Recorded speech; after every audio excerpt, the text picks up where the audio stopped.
नमस्कार दोस्तों, संस्कार की बातें चैनल में आपका स्वागत है। दोस्तों, आज हमारी वीडियो का विषय रहेगा वृद्धि एकादशी की व्रत कथा, पूरन पूजा विधि और महत्व। दोस्तों, यदि आपने हमारे चैनल को अब तक सब्सक्राइब नहीं किया तो जरूर करें और बेल आइकन दबाना ना भूलें ताकि आपको हमारी आने वाली सभी वीडियोस की जानकारी सबसे पहले हो सके। दोस्तों, हमारे फेसबुक पेज को भी लाइक करें ताकि आप हमारे साथ फेसबुक पर भी जुड़ सकें और इसका लिंक मैं नीचे डिस्क्रिप्शन में दे रही हूँ। दोस्तों, कथा को जब भी सुने पूरी सुने और सुनने के बाद कमेंट बॉक्स में राधे राधे जरूर लिखें।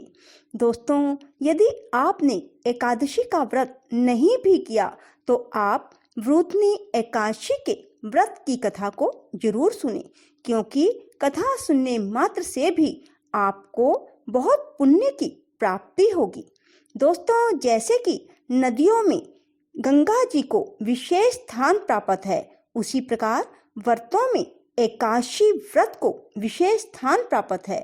सभी व्रतों में किसी देवता विशेष की विशिष्ट कृपाएं प्राप्त करने और किसी विशेष प्रयोजन की आपूर्ति का माध्यम है तो एकादशी का व्रत भगवान विष्णु की विशिष्ट कृपाएं इस लोक में धन धान्य, पुत्र पौत्र आदि, मान सम्मान और अंत में मोक्ष प्राप्ति का सबसे सुगम और शीघ्र फलदायी माध्यम है। एकादशी का व्रत जगत संचालक भगवान विष्णु के निमित्त रखा जाता है। इस व्रत में विष्णु भगवान का पूजन होता है और द्वादशी को इनके निमित्त सीधे के रूप में दान दिया जाता है। इस व्रत के करने वाले से भगवान विष्णु अपनी भार्या महालक्ष्मी जी सहित परम प्रसन्न तो रहते ही हैं, सहज ही उन्हें मान लेते हैं अपने सबसे प्रिय संतानों में से एक। जिस पर जगत नियंता भगवान और धन धान्य की अधिष्ठात्री देवी लक्ष्मी प्रसन्न हो, उनके लिए कुछ भी दुष्प्राप्य नहीं रह जाता। सभी देवी देवताओं और ग्रह नक्षत्रों के स्वामी है भगवान विष्णु, इसलिए इनकी पूजा आराधना और एकादशी का व्रत करने वालों पर सभी देवी देवता कृपालु बने रहते हैं और वह व्यक्ति इस जीवन में सभी उपलब्धियों और सुखों को भोगता हुआ अंत में अक्षय काल तक भगवान विष्णु के लोक में वास करता है। यह हमारा दुर्भाग्य और धर्म के प्रति अज्ञान ही है कि आज अधिकतर महिलाएं ही यह व्रत करती हैं, और वह भी भगवान विष्णु की विशेष पूजा किए बिना। वैसे इसमें जन सामान्य का कोई दोष नहीं। आज बाजार में एकादशी महात्म, एकादशी व्रत कथा, एकादशी व्रतों के महात्म आदि नामों से जितनी भी पुस्तकें उपलब्ध हैं, उनमें से अधिकांश में इस बारे में एक भी शब्द नहीं लिखा होता। शास्त्रों का कथन है कि एकादशी का पूर्ण व्रत तो दशमी की शाम से द्वादशी की सुबह तक निर्जल और निराहार रहने पर होता है। दशमी की शाम को खाना खाने के बाद मुंह को भली तरह साफ कर लें, जिसमें कोई अन्न कण दांतों में फंसा ना रह जाए।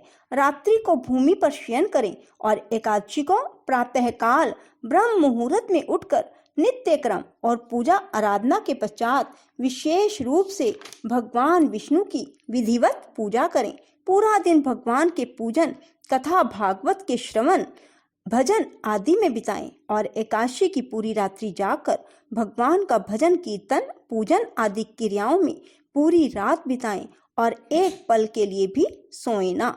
द्वादशी को प्रातः काल स्नान, ध्यान आदि करने के बाद सर्वप्रथम किसी ब्राह्मण को भोजन कराएं और उसे भगवान विष्णु के निमित्त दान व दक्षिणा देकर विदा करने के बाद ही व्रत करने वाले को भोजन करना चाहिए। शास्त्रों का कथन है कि दशमी की शाम से द्वादशी के मध्याह्न तक निराहार रहने और एकादशी की रात्रि को जागरण करने पर ही एकादशियों के व्रत का पूर्ण फल प्राप्त होता है।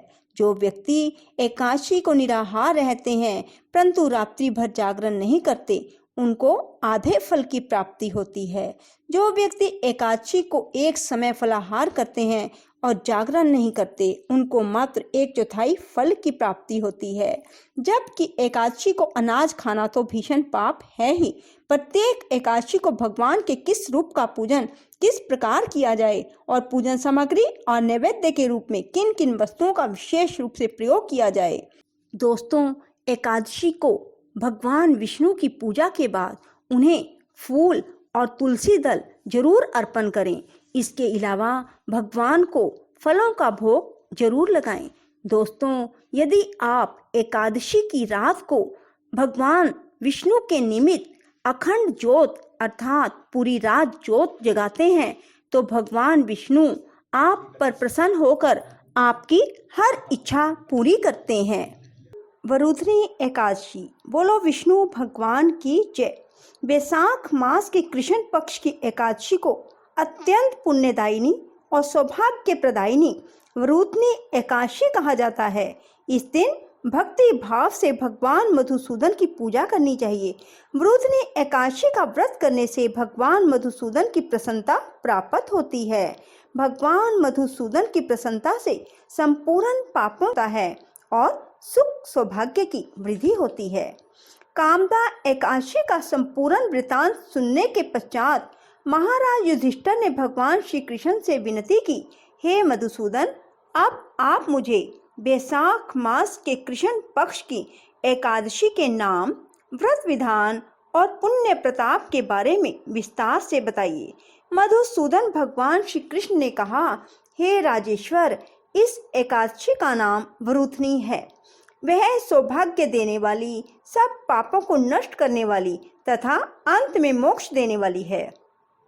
इस व्रत को यदि कोई अभागिनी स्त्री करे तो उसको सौभाग्य मिलता है। इसी वरुधनी एकादशी के प्रभाव से राजा मामधाता स्वर्ग को गए थे। वरुधनी एकादशी का फल 10,000 वर्ष तक तप करने के बराबर होता है।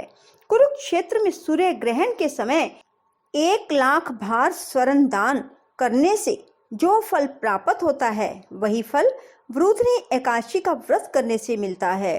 वरुधनी एकादशी के व्रत को करने से मनुष्य इस लोक में सुख भोग कर परलोक में स्वर्ग को प्राप्त होता है।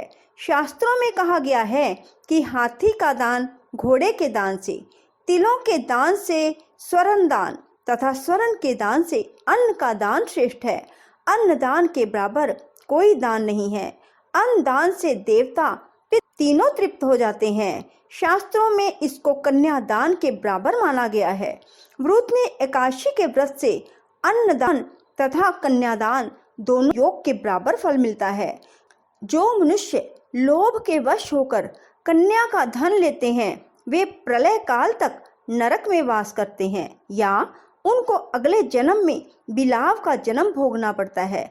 जो मनुष्य प्रेम एवं धन सहित कन्या का दान करते हैं उनके पुण्य को चित्रगुप्त भी।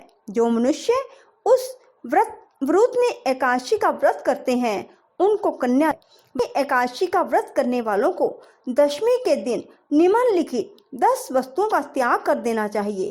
कांसे के बर्तन में भोजन करना, मांस, मसूर की दाल, चना, कोदो, शाक, शहद, दूसरे का अन्न, दूसरी बार भोजन करना एवं स्त्री प्रसंग। व्रत वाले दिन जुआ नहीं खेलना चाहिए तथा शयन भी नहीं करना चाहिए। उस दिन पान खाना, दातुन करना, दूसरे की निंदा करना तथा चुगली करना एवं पापी मनुष्यों के साथ बातचीत करना सब त्याग देना चाहिए। उस दिन क्रोध एवं मिथ्या भाषण भी नहीं करना चाहिए। हे राजन, जो मनुष्य विधिवत इस एकादशी का व्रत करते हैं उनको स्वर्ग लोक की प्राप्ति होती है। अतः प्रत्येक मनुष्य को यह व्रत अवश्य करना चाहिए तथा पापों से डरना चाहिए। इस व्रत के महात्म को पढ़ने तथा सुनने मात्र से 1,000 गोदान का फल मिलता है। इसका फल गंगा के फल से भी अधिक है। ओम हरे राम राम राम हरे हरे, हरे कृष्ण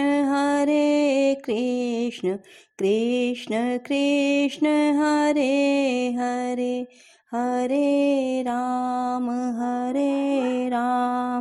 राम राम हरे हरे, हरे कृष्ण कृष्ण कृष्ण हरे हरे। ओम हरे राम राम राम हरे हरे, हरे कृष्ण कृष्ण कृष्ण हरे हरे, हरे राम राम हरे हरे, हरे कृष्ण कृष्ण कृष्ण हरे हरे। राधे राधे, जय श्री कृष्णा। दोस्तों, यदि आपको हमारी वीडियो पसंद आए तो इसे लाइक करें और शेयर भी जरूर करें। धन्यवाद।